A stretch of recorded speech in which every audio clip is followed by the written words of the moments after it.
ما دو طريقة، يكم شيخي كي زور عارف، دو صديقي كي زور صدوق.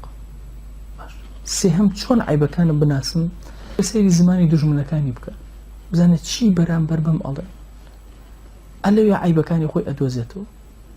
باشا شاوي الرق عيبي إنسان درخ الرق اللي هرشتيك بيه عيبي اللي أدوزيته باشا أكا ورجالي مالي أكريا باشا يا سيري أكا الرقي ليتي باشا لما الله لم شوين لم موقع جايتي بياني بو أدوزته والله أوي وابو جاوا زور كلمة لجنة فتوى دانيش نجنو ميردة كرقيان ليك هالناس هرشي عيبي أكثر هم يالله باشا بوشي يعني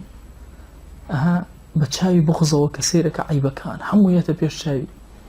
زور كذا أفرتان أموش قاري أنا كين لواكا علم بتشاوي خوشي يسيب الروان نشتكان بتشاوي رق سير مكان كتو بتشاوي رق سيري كده بركان أشكيني حج جواني نابيني حمو ناشين كان كو ابنو بوي إنسان سير كان دوج من كاني تو بتشاوي خوشي سيري تو ناكن بتشاوي رق سير تكن هر قصي أكن أوان أبي